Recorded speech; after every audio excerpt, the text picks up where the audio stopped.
Out of Cruel Space, Into a Wider Galaxy, Part 6, The Bounty Hunters. So we're number 4,822 on the waiting list? Slytherin asked Mother Letha. He's wrapped up in her coils with Mother Cindy on Pukey's lap in between them. She's holding George, and Hareka is holding little Daruda Dawn Schmidt power coil. Or DD, it turns out that the name was too good for the nickname of Booger to stick. To Slytherin's disappointment, surrounding them are his honor guard in full formal plate. Even though they were told that this was going to be casual. It's going through quickly. Bike remarks from his position. He had decided to be a gentleman and let Susie Lou have his seat, which is why her sister was leaning against an unused part of he console next to where Bike was working. So does that mean we still need to stand at attention all formal-like? Or can I relax a lil? Sally asked. They had managed to easily fit everyone in the ship onto the bridge, so there had been a minimum of fighting for seating space, mostly the spaces around respective husbands. The Crimson Hewers didn't care. The Sidewinders had moved fast. Nuit and Swar were all over Tang as Mustard relaxed with Andrea and Roth. Jade was crouching next to a sitting Onyx with air farce draped over their shoulders, like the most impertinent boa to ever exist. The Hat was reclining with his newly made piece of clothing, as J3 was jotting down a list of all the funniest loopholes he could find in Mordennan bylaws and Orhana's traditions. It was in bullet point format, and he was halfway through his 5th page already.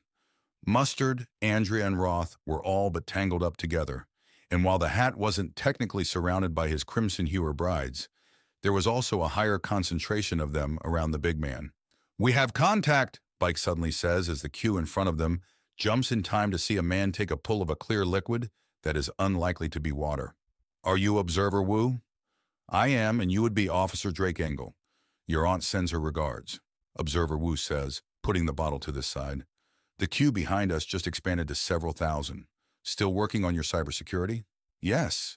Unfortunately, my duties require that I take an initial observation of all human outposts and interests before physically going there to evaluate in person, meaning I can't simply shut it off as Admiral Cistern has recommended," Observer Wu says, and there are numerous sympathetic looks. "Well, if nothing else, it should confirm just how female-dominant the galactic population is," Pukey says. "I will not hold it against you if you wish to drain the flask. I'll need more of it for later. My supplies are currently limited," Observer Wu states. "Now then, from my understanding, you are one of the earliest groups that went out and sought further interactions with the galaxy at large. You have also a recent report of one of your members attaining noble rank in a friendly empire known as LeBlanc. Is this correct?" "That would be me," Slither says. "Behold my honor guard. I'm afraid I've left the Crystal Star back in my quarters, however." "I see. Is there anything in particular that I should be made aware of?" "There have been a few encounters with some very dangerous things. Some are still legally classified, others are classified under an undaunted remit to control dangerous information." Dangerous information? "A disgustingly powerful weapon that is easily mass-made, but terrible in all its means. The ones we're referring to are named Pale Generators. They're in the Albrith files," Pukey says, and Observer Wu nods. "More to read for me, then. Now, I understand we have you thank for some unholy hybrid of an elephant gun, anti-material rifle, and artillery cannon. Yes, the pop gun, often impractical. But most people scanning for weapons look for things like railguns or coil guns, which have certain energy profiles. But a pop gun is inert until used, meaning it can slip through a lot of scans. Couple that with it being made of common materials, and you can hide these monsters just about anywhere, and there's no way of knowing where they are without actually seeing them." "An excellent contribution," Observer Wu remarks. "You were also involved in the conquest of Vuxa, were you not?" "They picked me up there," Jade says, holding up a hand and dislodging air farce by accident. There's about a half-second of excitement as the man lands mostly bad, jumps off it hard, and turns it into a flip. "Ha!" he proclaims, and Jade laughs. "What's the matter? Can't get one on your old man?" Any further taunting is cut off by her grabbing him into a tight hug as Onyx laughs before pausing as she feels her stomach. "Little sis-kicking?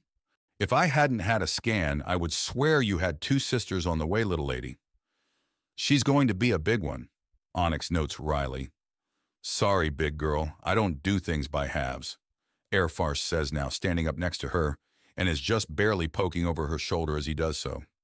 She leans back to kiss him. Make it up to me then. So business as usual? Business as usual, she confirms.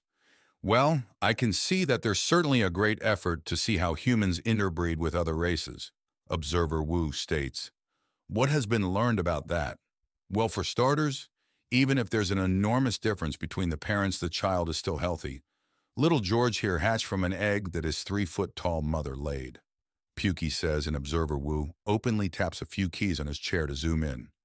Congratulations. The child looks healthy, if a little small. He should grow a fair amount more in short order. But he seems to be almost completely human. Almost. There is a slightly stronger type of ligament and reinforcement around his hands. His nails are also coming in stronger. I have more than a few ancestors from the mountains, with the stronger grips and everything.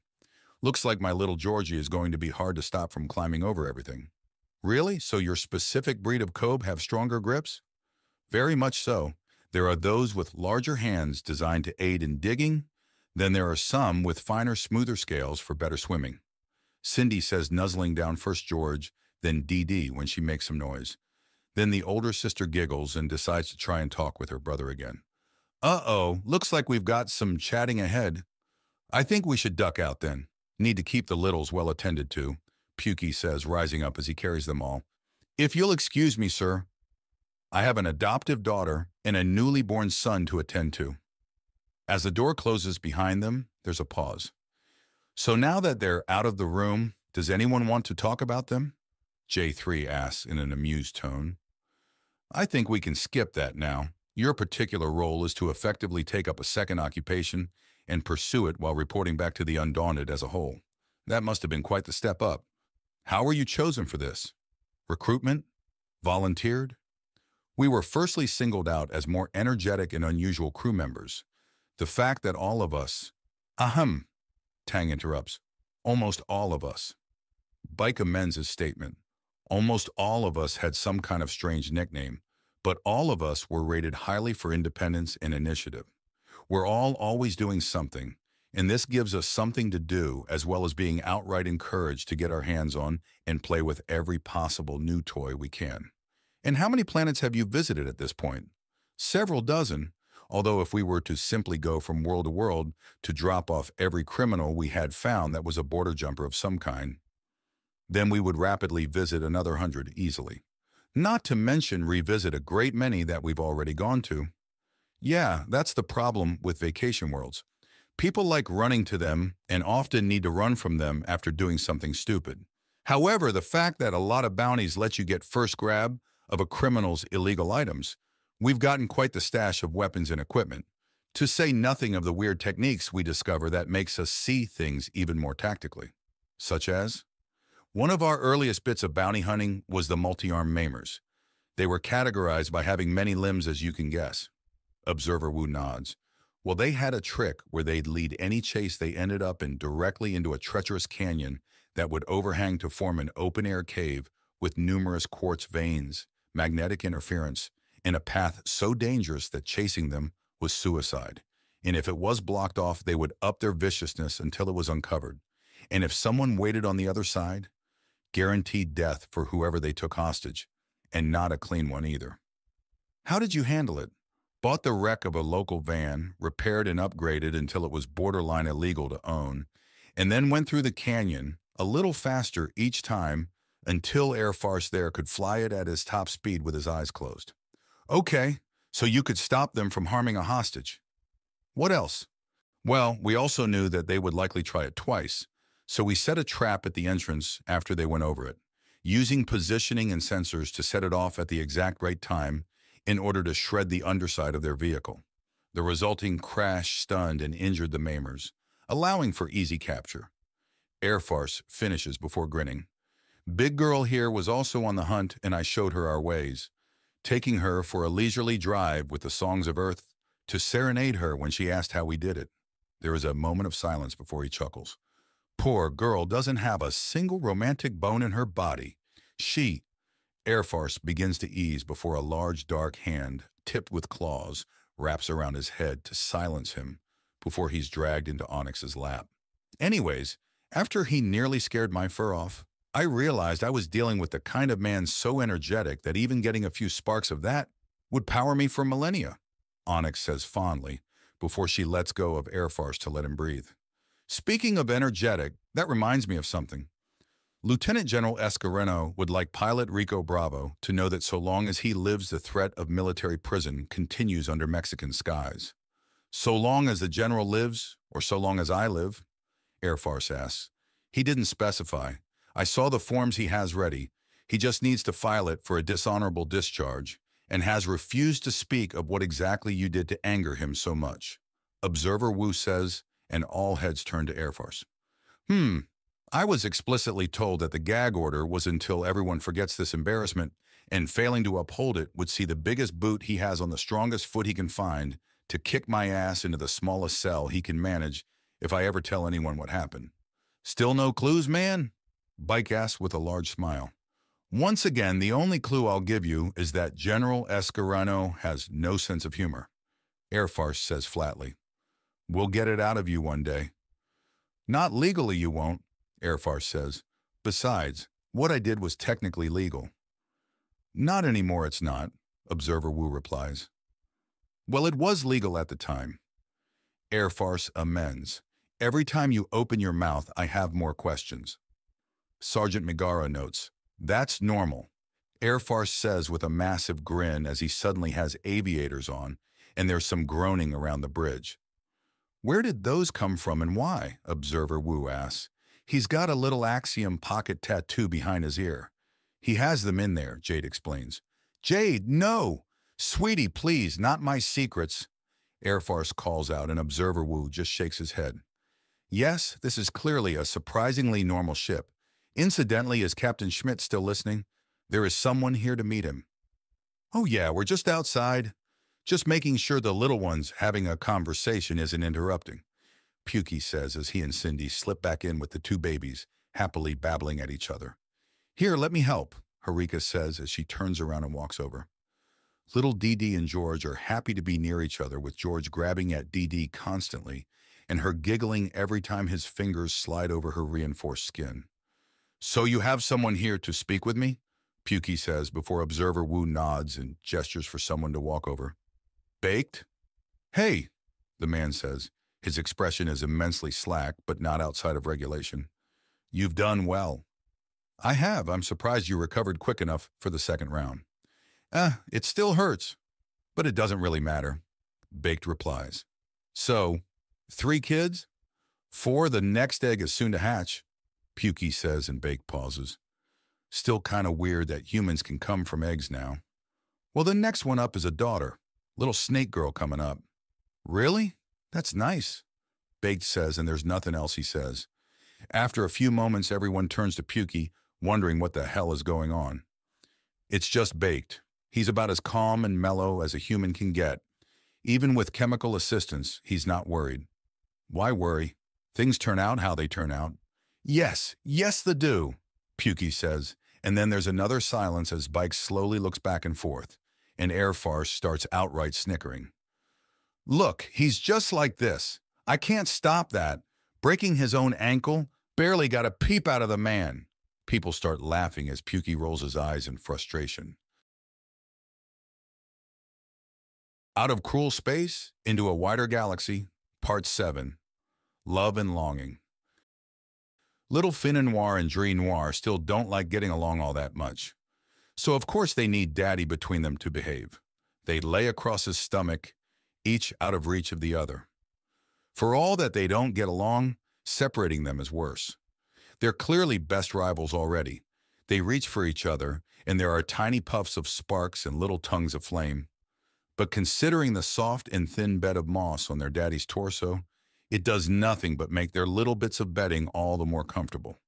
Cia Noir was visiting again, to be fair.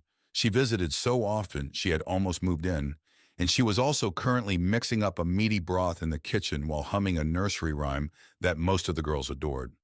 Especially Uma Noir and Gidi Noir, as they tried to keep tempo with it as Grandma semi-swayed, semi-danced to the tune to their delight. Ari Noir, Mala Noir, Jean Noir, and Leonard were all having an extra nap. They had managed to get each other excited and rushing around as best they could earlier and wore themselves out, leaving Miro Noir, the proud mother, to luxuriate next to their shared napping blanket and pillows, casually reading a book. "Oh? A call?" Vernon asks as his communicator starts buzzing. This grabs the attention of Fina and Dry as he pulls it out. "Observer Wu? Oh, the new ship." He activates it and then has the phone levitate away to give a broader look. "Sir, you'll forgive me for not standing at attention, I hope." "Yes," the Asian man says after a moment. "We can excuse the lack of decorum considering that you seem to be thoroughly pinned. What can I say? My little girls are fighters. I've heard some rumor about you through the dark forest. How may I help? I am doing a preliminary call and evaluation of the situation with humanity off of Earth. We found enough confusion information coming back to us that it necessitated the appointment and dispatching of an unquestionably trusted individual, myself, in order to ascertain exactly what is going on," Observer Wu stated. "Unfortunately, due to the sheer amount of nonsense that's being sent towards the inevitable, and by extension, myself, I have been forced to place several administrators on duty to sort out the sheer number of calls I'm getting. The galaxy knows this is a second Dauntless-class vessel, which means more humans, which means more men, and many women that decided to take a wait-and-see approach have likely decided that they've waited long enough," Miro Noir states. "Indeed, that is true, madam. I take you are Lady Miro Noir?" "Princess, lady is a more noble title. I am a battle princess, a military rank, directly empowered by and under the command of the imperial family of Surbao, in particular, the Empress," Miro Noir says, and Observer Wu nods. "And the third adult looking into this conversation?" Observer Wu asks. "I am Xia Noir, mother, mother-in-law, and grandmother, depending who in this room you are asking." She says, "My little girl has worked a miracle in that she's locked down a husband all to herself. So she needs a bit of a hand to caring for her first clutch. No sister wives to assist, you see." "I believe I do. Still, I have been informed that Officer Shea and Princess Miro Noir are largely responsible for the excellent relationships the Apuk have with humanity. If you would be so kind, could you tell me how that came about?" "Oh, it was silly, sweet, and wonderful all at the same time," Miro Noir gushes. "We met at a bar and I tried to get some attention, a few credits for a conversation. At first I thought he was a Tret. The near-human species, yes. Well, I was proven wrong. Not only human, but an interesting human as well. A trinity of criminal fools attacked. And as I rose to show off, he did as well, and displayed a terrifying axiom power." "Terrifying power?" "Transmutation, sir. A very complicated axiom technique I had stumbled on and managed to create my own version of. Basically, I had bumbled into a way to rapidly learn a monumentally difficult trick and make it extremely lethal in human hands," Vernon explains. "I see. Are the notes of your research available on the Dauntless?" "Yes, sir, they are. I hope you'll forgive that." "Hey!" Vernon is cut off when Fina Noir starts smacking his stomach. "Be nice, little lady." "Ba, ba, ba, ba," Fina Noir counters as she smacks him in the stomach again and again. "Fina Noir, you must be nice with family." "Ada ba ba ba," Dre Noir adds in with a smack of her own to her daddy's stomach. "Dre Noir, don't follow your sister's bad example. Be nice." Vernon chides her, and a smiling Miro Noir rises up after marking her place in her book and sweeps the more active little girls into her arms. "There, have your talk with your officer now, dear," Miro Noir says, giving him a peck that he gestures for her to come back to, and he gives her a longer kiss in return. "I'll be back shortly," he promises before rising up. The communicator floats into his hand, and he offers a salute to Xia Noir, who sends one right back. "I'll be just in the backyard." A few moments, and the doors close behind him. The communicator floats out of his hands, and he slips into parade ground at Isa's stance. "Sir, this is a preliminary communication, not that formal. How well regarded are humans by the Apuk? We have been invited to build a community on their homeworld, sir. That kind of privilege is usually extended only to species that are sworn to each other in some way," Vernon answers. "That's very interesting. It was a very strategic move, sir.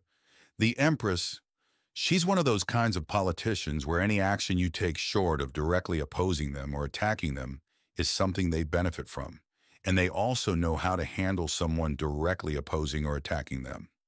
She's friendly and benevolent, but when you realize just how many of her strings you're dancing on, it's disquieting. I see, so how did setting up a human community on Serbo help? She requested a specific type to explore the human ease at learning Apuk sorcery. She did this to not only develop a large number of sorcerers that are more mentally stable than most, but to get ahead of the next few sorcerers, put her in well with humanity, distract the more troublesome nobility, and likely more. That was one action. One. Ah, one of those types. Is she scrambling to get things done, or does it all seem effortless? Effortless? Frightening. She's been directly ruling an entire species for multiple centuries. Even if she was originally installed as a puppet of some kind, which she was not, then she would have had enough time to gain all the skills she needs to be an unstoppable force in the political side of things. I see. Anything else? You'll need some context for this. You are aware that Apuk are naturally inclined to breathe fire using axiom, right? I am. Those trained to use it properly manifest warfire. It's hard to describe. A fire where the heat lingers and pervades much more than normal. It's like the fire contains their aggression. I see. What of it? There are 4 grades of warfire easily distinguished by color. Red is standard, blue is considered an expert level, green is the sheer strength of battle princesses only, but the final level is white warfire, and only the Empress can manifest it at will. I see, Observer Wu states, and Vernon shakes his head. Sir, red warfire can burn a hole into a starship over the course of a few minutes. It takes a single minute or less for blue warfire to do the same. A mere moment for green warfire, and is so instantaneous for white warfire, it would cause an explosion as the solid metal is converted into a gas instantly, Vernon explains. Really? They're that dangerous? Sir, it's legally a form of suicide to attempt to fight a battle princess with odds any less than 5 to 1. Vernon says, and Observer Wu looks impressed. I see. And your involvement with their cultural traditions and such. Well, first was the Broken Shell tournament, a large martial contest with 6-person free for all fights. The aim is to break the armor or shell of all your opponents, not kill them or force them out of the ring. I made it to the final round before I grew upset at one of my opponents, locked her down entirely, and then broke my own armor and walked out, more or less ruining the woman's reputation and social standing, while imprinting myself into the cultural zeitgeist. What happened to the woman in question? She joined a monastery, and after achieving journeyman status, I offered her a recommendation into the Undaunted as compensation. She's taken it from my understanding, but as you can imagine, she and I are not on good terms, or really speaking terms. I see. And the community that has been built? It kind of ties into our initial journey through cruel space, Vernon says somewhat ruefully. A lot of us played all kinds of pranks and jokes and things like that to try and stave off the boredom and cabin fever. One of which was banding around a soldier who has ninjas in his ancestry and pretending to be his legion of ninjas. The people that took part in that are mostly in the community, aren't they? Yes, sir. We built a hidden ninja village in the dark forest of Serbo, a massive communal entity that is simultaneously a single mind in the mind of every single thing in the forest. A communal entity? Wait, you said everything in the forest. Does that include the men currently inside it? And me right now. Think of my like a brain cell to a larger body if you must. While I cannot ignore the needs of the rest of the body, I can also guide it, learn from it, and its strength is mine as my knowledge and skills belong to it. And it's not a security breach? I'm able to keep secrets from it, but what I share with it stays with it. It has, however, flash taught me the local language of Cinder Tongue, as well as classical and even ancient Cinder Tongue. I know the Apuk language and much of their history better than some dedicated historians. Couple that with the extreme area control and tactical advantages of being bonded to the forest, and it's been regarded as a more than fair trade. Area control? The dark forest as an entity can absorb heat and grow stronger. I can cause a temporary extension of this ally to appear wherever I am. And considering lasers and plasma are the most commonly used forms of weaponry in Apuk warfare, it's a nearly perfect defense. Couple that with just how much it understands about axiom use towards animals, plants, and the earth itself, and I can shatter the ground under me with a blink and refuse any solid ground to stand onto my enemies as well. Add on woodwalking, and I am untouchable to my enemies. Woodwalking. The force is alive and on my side. I carry a whisper of it within me wherever I go. The forest can call me back to any extension of itself at any time, meaning I can, in effect, always retreat to a safe location, no matter the distance, access the supplies I have stored there no matter where I am, and have backup by my side at any moment. Facing a dark forest sorcerer is such a tactical nightmare that we're considered direct counters to Apuk battle princesses, which may, I remind you, are legally suicide to fight one-to-one, Vernon says, to say nothing of the other sorcerers, the Dread Moss, the Bloodbark, the Burning Stone, the Bone Chewer, the City Shaker, the Leviathan Lord, or my own title, the Bloody Prophet. You're the Bloody Prophet. I recreated the plagues of Egypt to stop feuding families from slaughtering each other. I am the only sorcerer whose title wasn't earned with a body count, even if only by a technicality. A technicality? Darchar Crushclaw is the Lidris-born son of Bryn Char the Bonature. He assisted in one of his father's rampages against his hated enemy by providing transport. While Darchar didn't kill anyone directly, he still enabled his father in that regard. So those nicknames are for supernatural serial killers? It's more complicated than that. Please explain then. It's rather hard too until I became the first human sorcerer. All sorcerers were the result of an Apuk boy or man being pushed to the breaking point. They then flee in the night and find solace in the shadow of the dark forest. It bonds with them, protects them, and teaches them. But it also reminds them of what drove them to the forest to begin with, which means that in a few short years, the former victim returns from the dark forest, immensely powerful and filled with unthinking rage. Until humans were on the scene, all sorcerers went on at least one rampage and earned their nicknames from them. Since we showed up, there were only two, technically three. One was Bryn Char finding his ancient enemy still alive, so he was set off. Another was when Kalstarn joined us. His home was under attack, and we counterattacked for him, saving his home and family. Then there was mine, but no casualties. Does it really count as a rampage? I would say bringing the literal wrath of God onto someone would count as a rampage. Yes, Observer Wu states. I think we will be speaking face-to-face in short order. It's quite clear that you are responsible for some fairly major changes. I look forward to it. Is there anything else? Not at this time. Good, because I'd like to get back to my wife. You've only been apart for... Observer Wu checks his watch. 4 minutes. 5 minutes too many, if you'll excuse me. You are excused, Observer Wu says, and he turns off the communicator. Out of Cruel Space, into a Wider Galaxy, Part 8, Capes and Conundrums. Oh, it came through. I was told that the waiting list was a lot longer, Santiago notes as he reclines. You caught nearly everyone running for a bathroom break. My feed is inundated with salacious offers from numerous alien women. I had no idea that there were so many possible skin colors or so many ways to proposition someone in. Observer Wu notes in a mildly dazed tone. At least 5 to 6 direct ways per language. You get poetic or lyrical, and the amount never stops increasing, Santiago states. I see, before the others return, of which I have no doubt there are others. What is your position there, Bernal? Observer Wu asks, and Santiago's lip quirks a bit in amusement. Sir, my official rank is operative. What we're doing here can be summarized as a combination of recruitment, advertisement, cultural enrichment, and public training. This is technically a vacation world where people from all over the galaxy come over to hunt gigantic serpent monsters that are, in effect, natural disasters with a guiding will. What's interesting, however, is that Santiago is cut off as Scout re-enters the room. Ah, sir, allow me to introduce Operative Maripol, first name Scout, a slothbub with a very wide breadth of skills, talents, and previous occupations. Sir, Scout says, snapping off a salute before moving her entire form into her seat and dragging her core behind her in a single movement. "Good to meet you, madam. It is madam, is it not?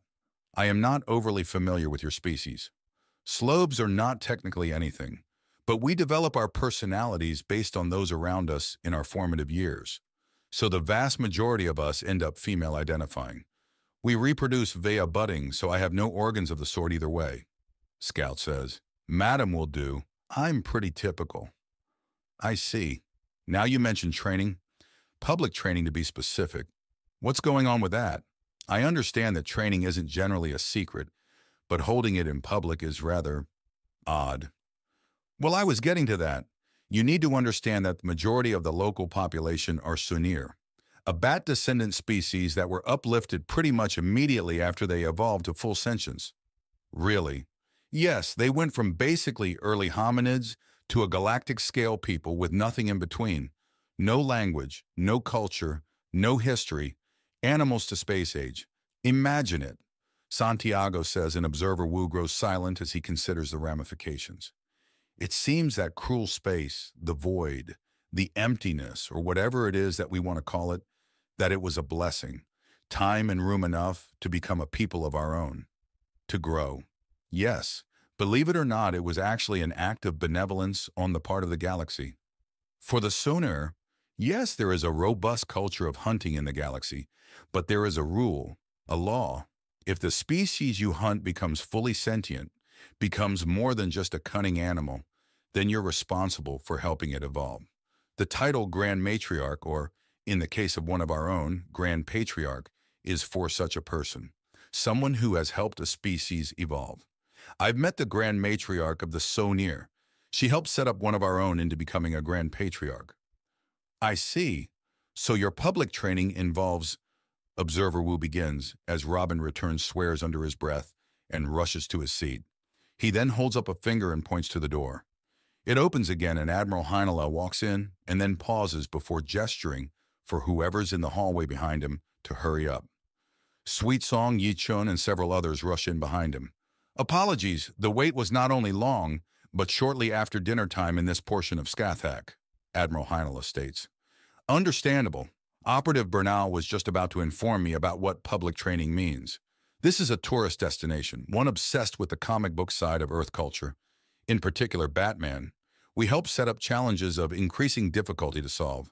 This not only gets us paid by the city for bringing in further tourists, but prevents the locals from hurting themselves and allows us to effectively train numerous people before they sign up, while advertising why they should," Admiral Heinele explains. "I beg your pardon?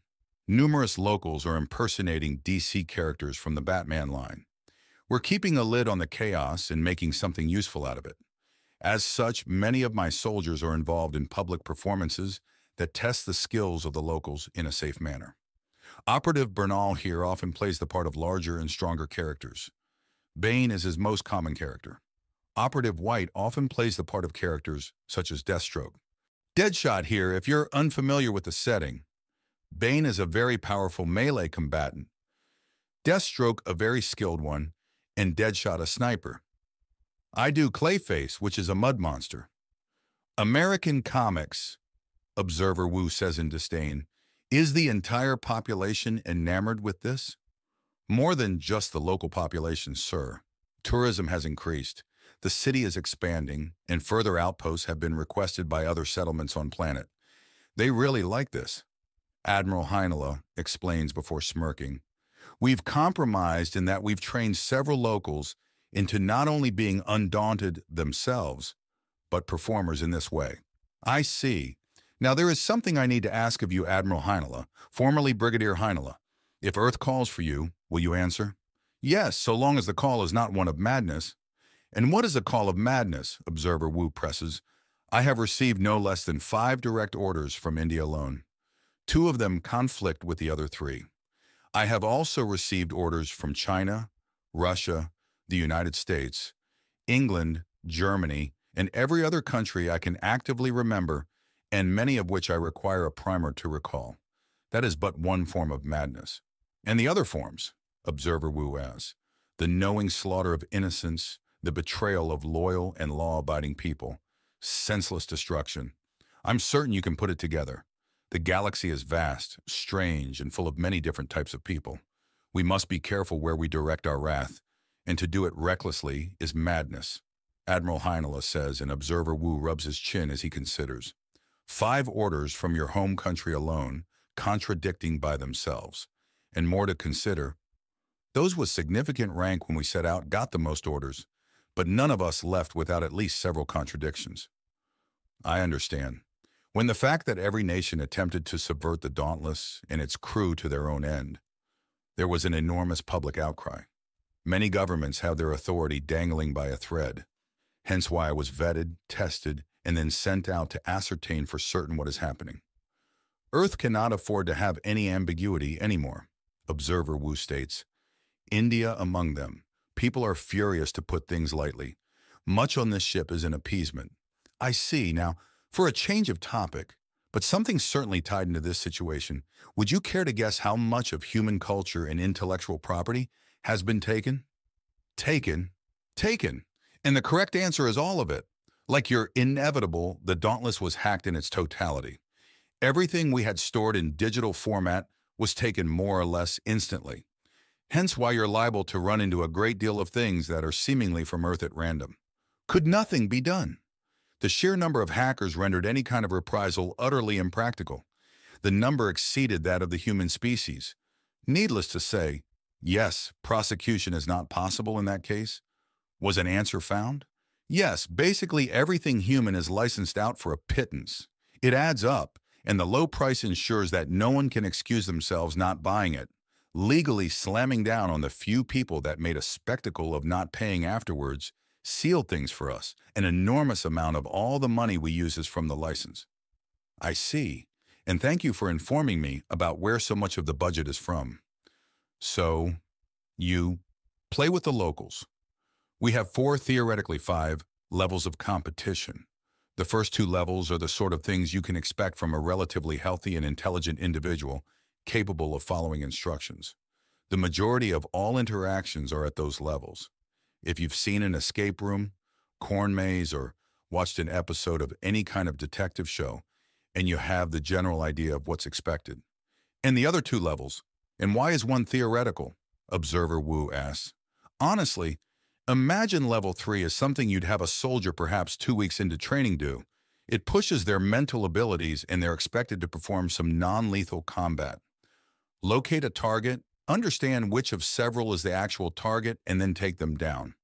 Level 4 introduces numerous complications, such as a time limit, shifting goals, inaccurate or falsified information, and any amount of combat is at a much higher level.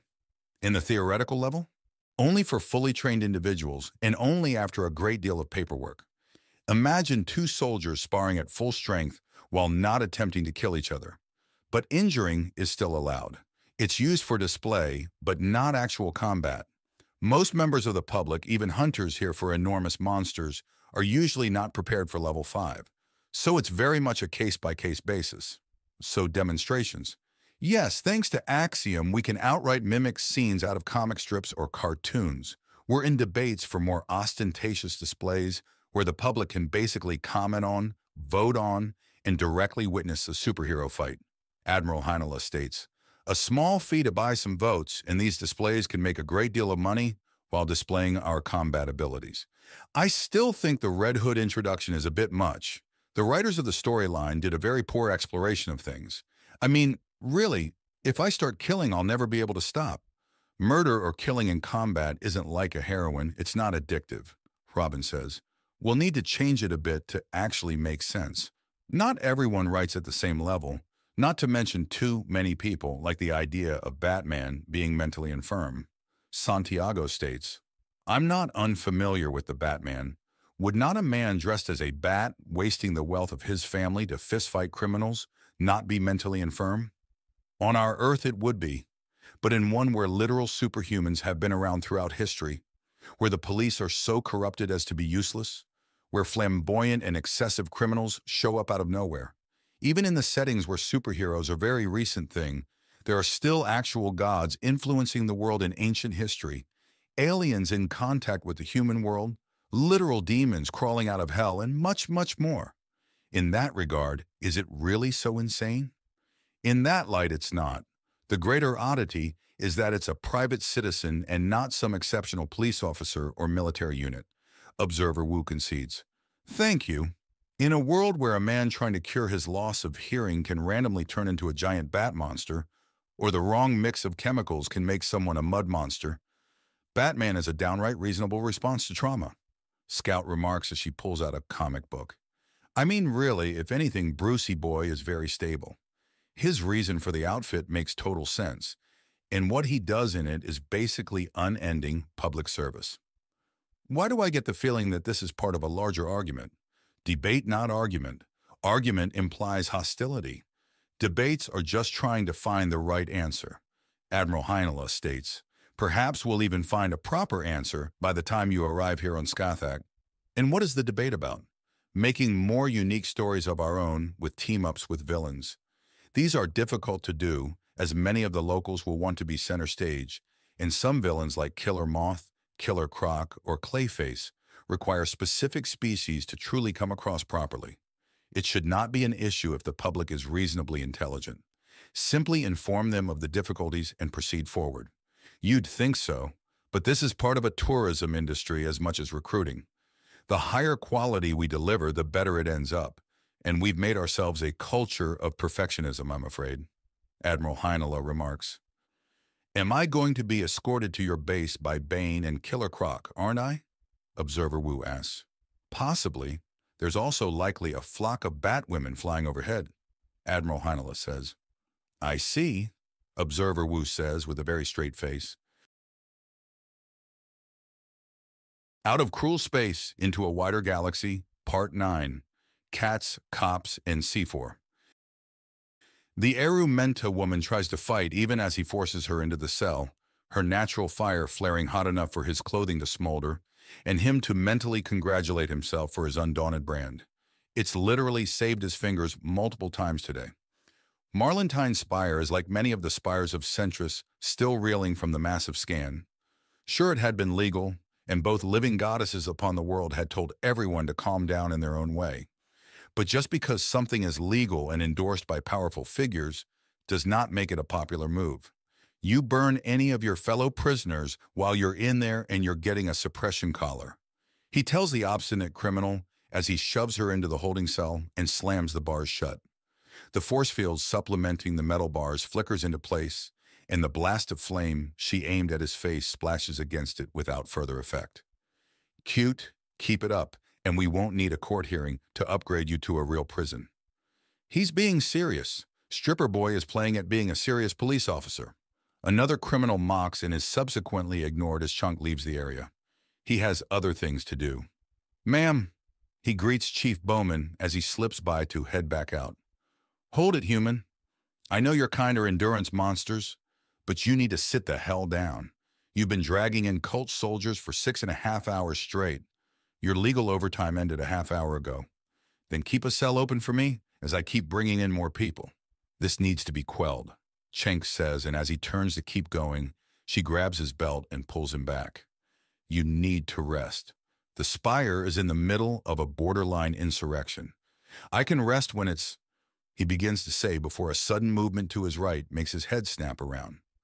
Just before Vera the Takra crashes into him.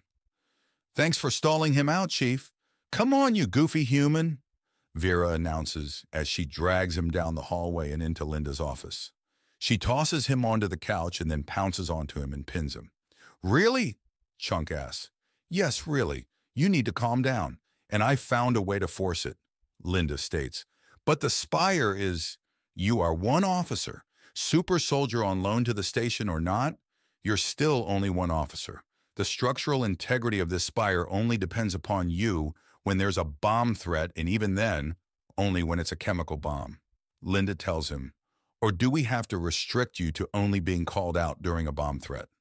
No, he says, but people are still getting hurt, and they're the ones hurting themselves. Just please calm down. I know you're skilled, but your sense of justice is just going to hurt you at this rate. Don't want to leave a bad example for Amy now, do you? Linda teases him, and Cenk groans in frustration. I really should have thought things through before growing attached to that girl. Oh, probably. But it was adorable to see. The world crashing down on a poor little girl in over her head, and then officer hero, super soldier from the blackest void of the galaxy flies in to save her, Vera teases. Still, him being a super soil deer is a bit of a problem right now. Big man needs a mission or he's going to go nuts, Linda notes. Luckily, I called one of your friends on the ship. Soldier, you're in position to record a talking to from the observer. However, the call is on hold, but you need to be here when it goes off.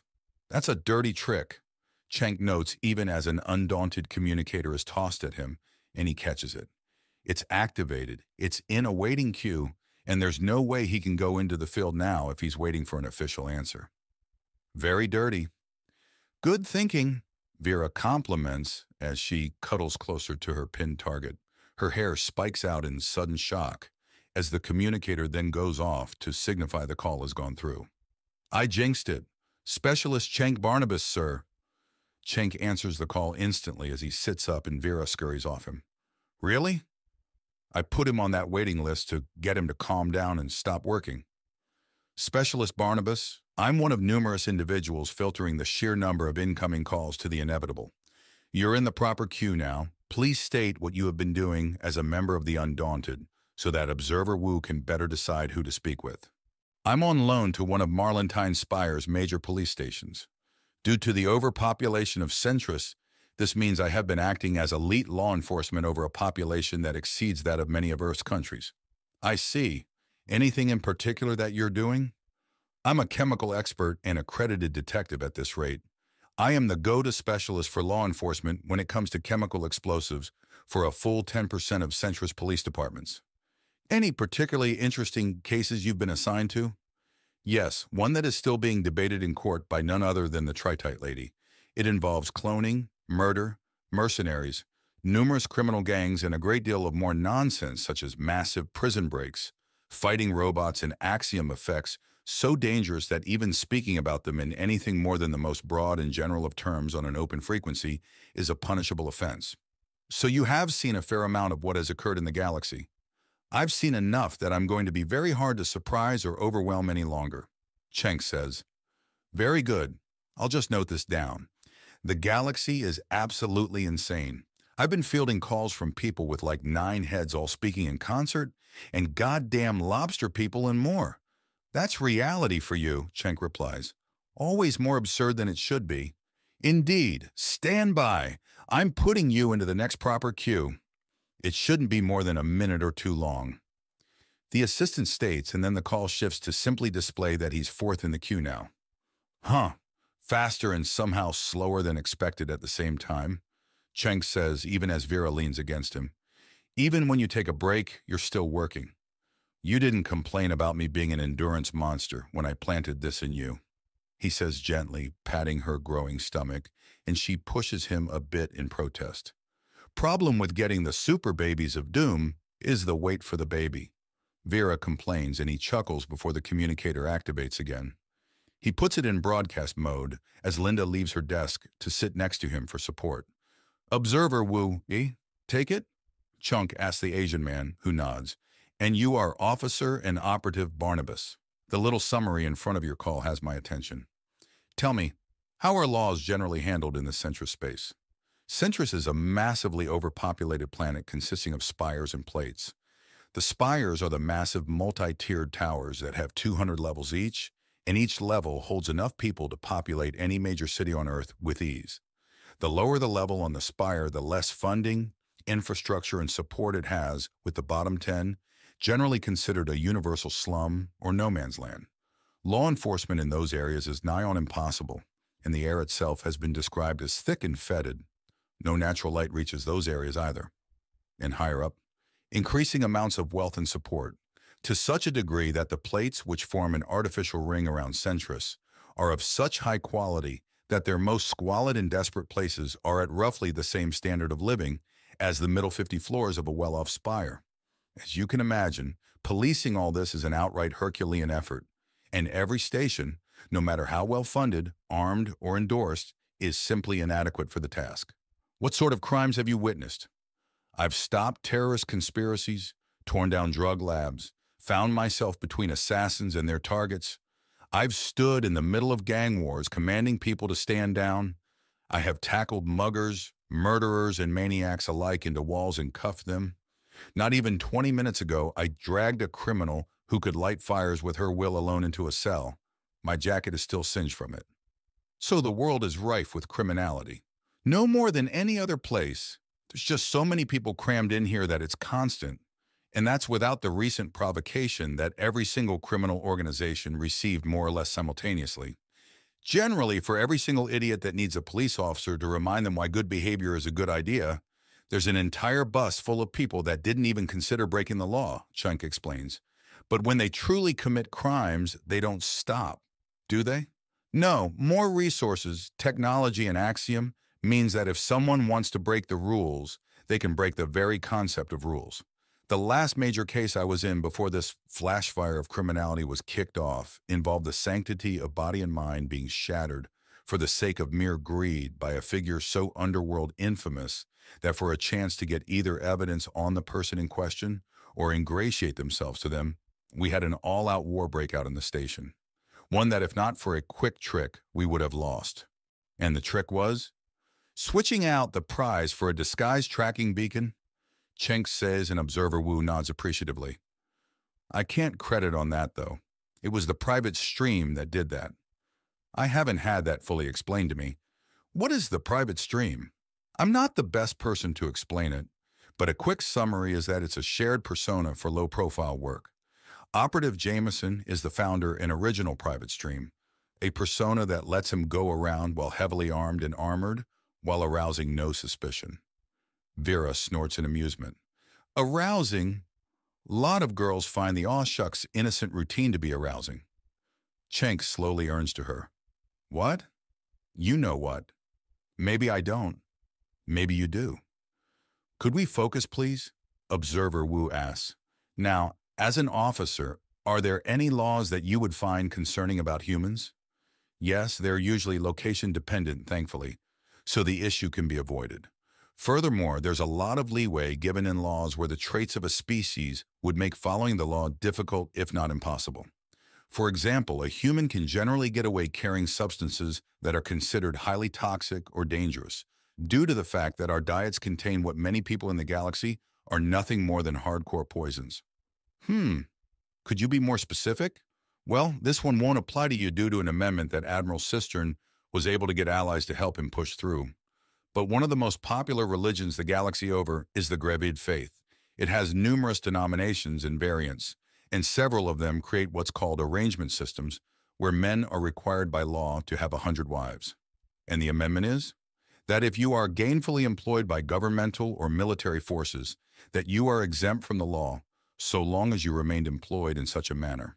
You, Observer Wu, are the eyes of hundreds of Earth nations, meaning a government employee. Cenk explains, and he nods.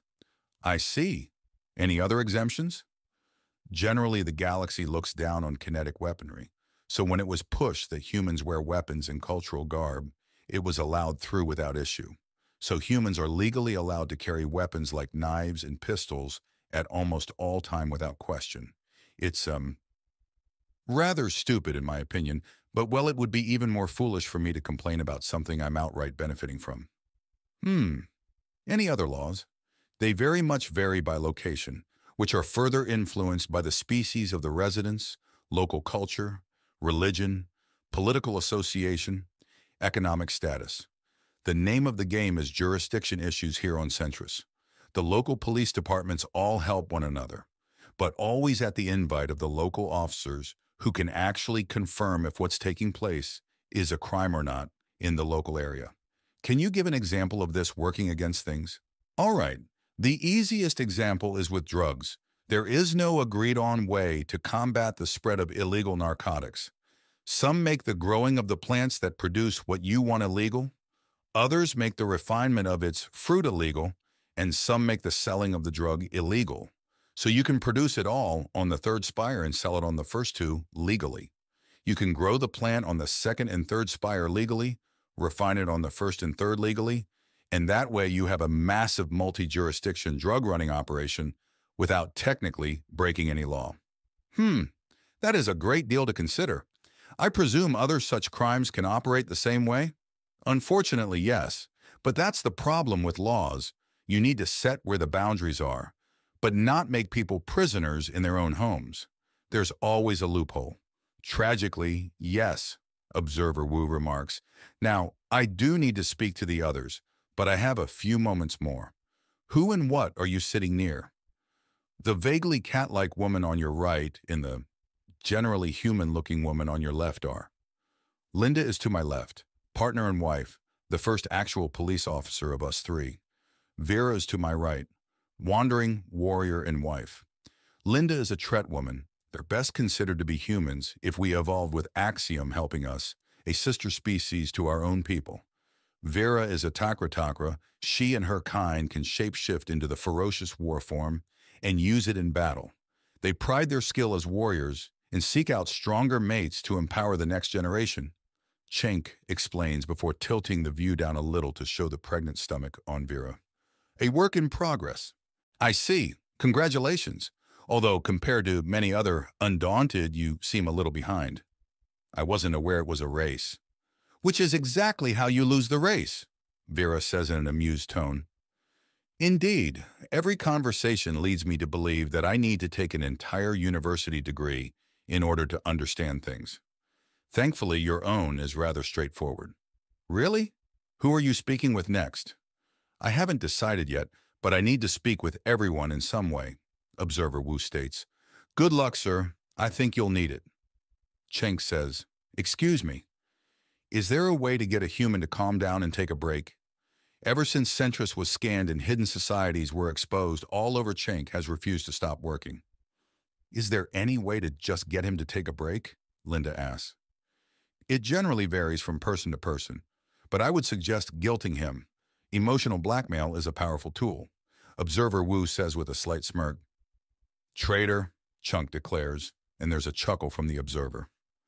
Indeed, I'm afraid this call needs to finish now. Best of luck, Observer Wu says before the call ends. So, we need to guilt you then. Okay, Vera exclaims before her eyes start to water. Don't you want to be there for the baby? Doesn't she deserve a daddy? Oh my God, woman. Out of Cruel Space, Into a Wider Galaxy, Part 10, Antlers, Assumptions, and Artillery. Admiral Crosswind pauses mid-sentence and Bjorn's eyebrows rise up. They were mid-meeting about a shift to things in relation to his official marriage, and they were going well until this interruption. Excuse me, she says before holding out her hand to signal Bjorn to stop as he rises to leave. She accepts the call. Admiral Crosswind speaking. Who is this? You're one of the few people who put these calls on audio only. I'm mid-meeting. This is to your benefit. I see. It won't matter much either way. This is not a formal inquiry. I am Observer Wu from Earth.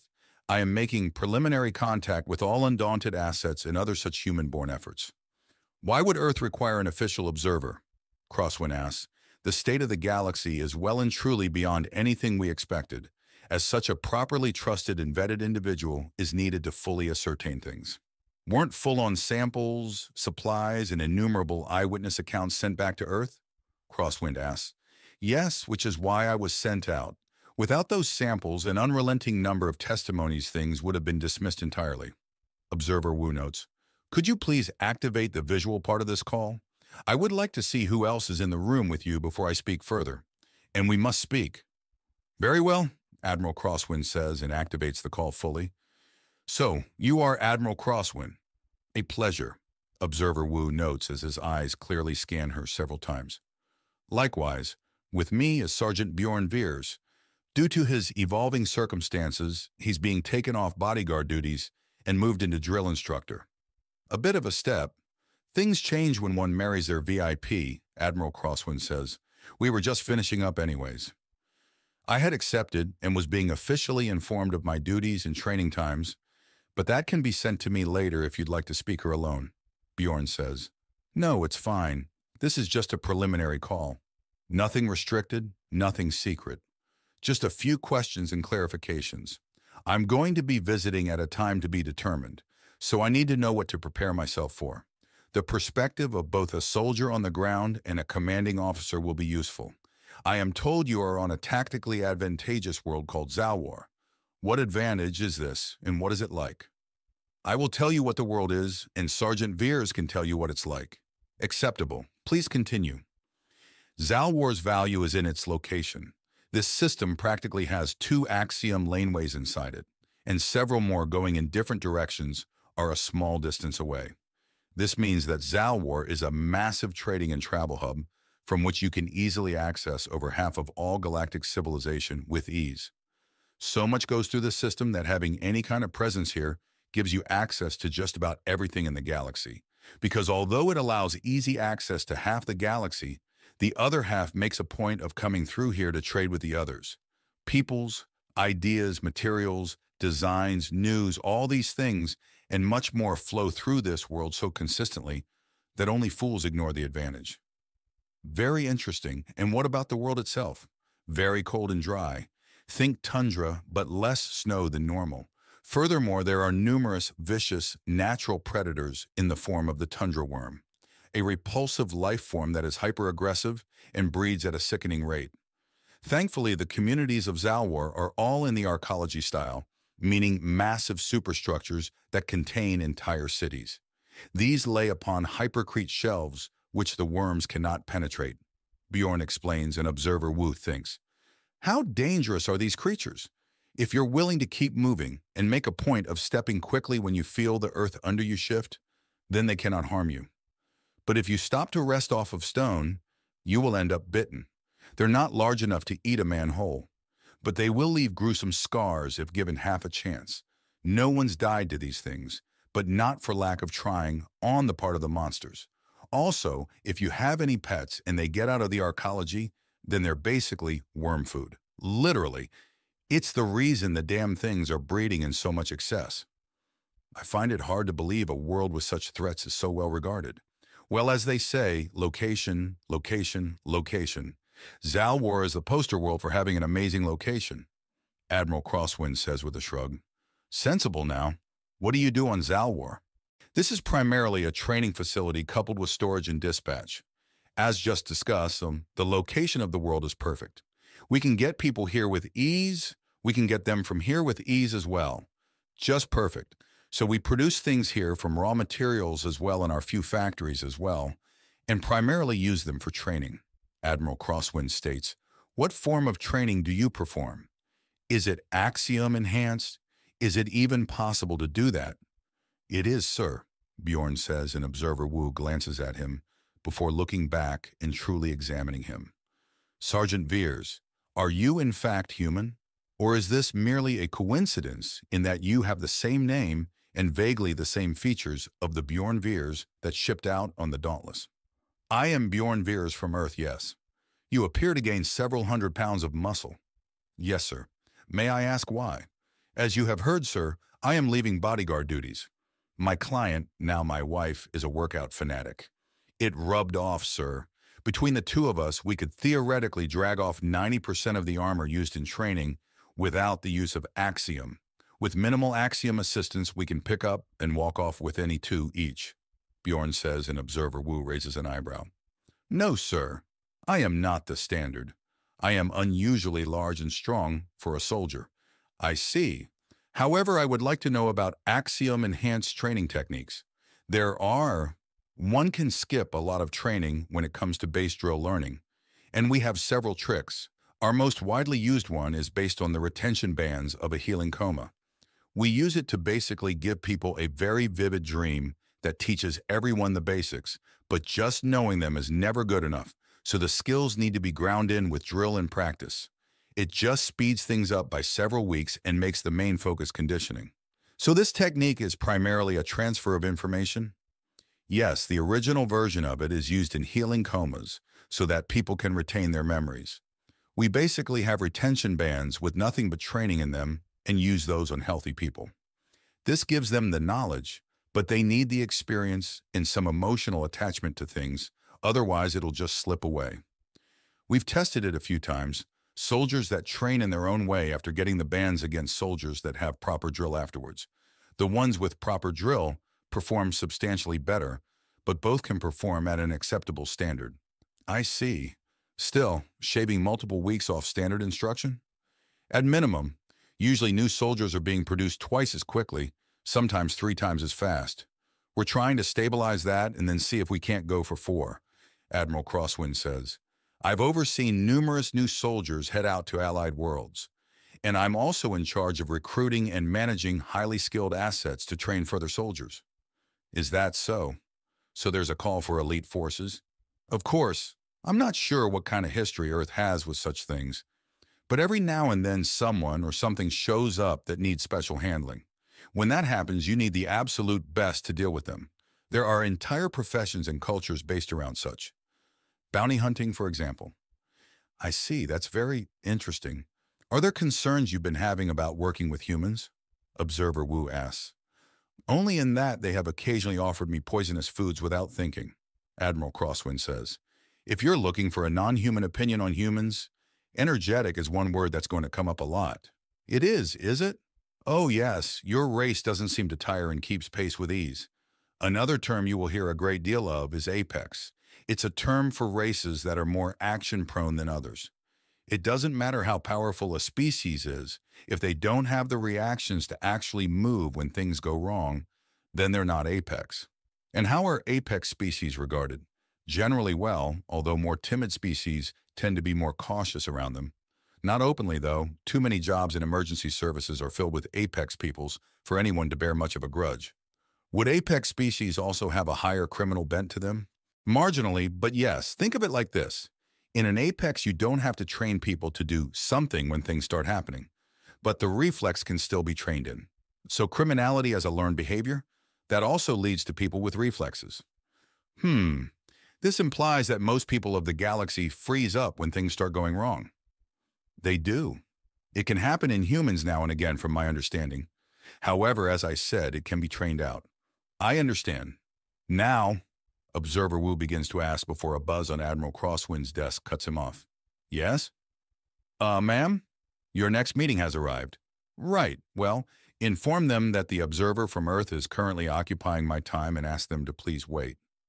I'm willing to simply stand back and watch, Observer Wu offers. Thank you, Bjorn. I'm going to take you up on your earlier suggestion. Head on out, but expect my email. Ma'am, yes ma'am, Bjorn says, getting up and moving out. It's Migala and Jacob. Oh, hello again, you two. Training going well? Fairly, what's going on? Who is this? Migala asks as she enters the room, followed by Jacob. I am Observer Wu. My species on the homeworld still struggles to understand the galaxy, so I have been sent. I am conducting an initial conversation with the places and peoples of interest. Zalwar is one. May I have your name and rank? Specialist Magala Britkadais. Captain Jacob Shrikatalon. A pleasure. Please ignore me. I am, as my title insists, an observer. Wu states, and both Migala and Jacob share an odd look. An excellent idea. Lets me get my work done while answering questions before they're asked. Now then, how has Captain Shriktalon's training proceeded? Fairly well. His planning skills are improving, but currently his default when a plan goes wrong isn't have another plan. It's extreme violence, which isn't always the best answer, but it's a very punchy one, Magala says. Still, if he's ever boarded by pirates thinking they're dealing with a cultural pacifist, they're going to be torn to shreds in short order. Better than breaking a bottle of bubbly on a new ship. Jacob jokes and Migala scoffs. You've been enjoying that digestion tattoo too much? Oh no, I've been enjoying it just enough I'm raging for Cajun, Jacob says with a big grin. Besides, it's fun to freak out some people with the chem scanners. Just walk through them, apologize for setting them off, then eat what triggered it to dispose of it. I thought that woman was going to have a heart attack, Migala replies. You told me to case the place. Seeing how they react to weird situations tells me a lot. Jacob says, and she sighs. No, really. Seeing how fast they showed up when she screamed, told me about the reaction time of their security, and how much I was able to talk them down afterwards, told me how easy they were to fool. Very important things to know. I don't know how much of that was made up on the spot or actually planned. What's the phrase? 6 of one, half a dozen of the other? Jacob asks. May I assume our winged soldier is being taught how to plan out assaults? Why would he need or not already have that training at captain rank? Observer Wu asks. I own my own ship and did before I signed up. I signed up explicitly to get better training. So while I'm a good pilot, mechanic, and captain, I need more when it comes to hitting a target with something other than a broadside.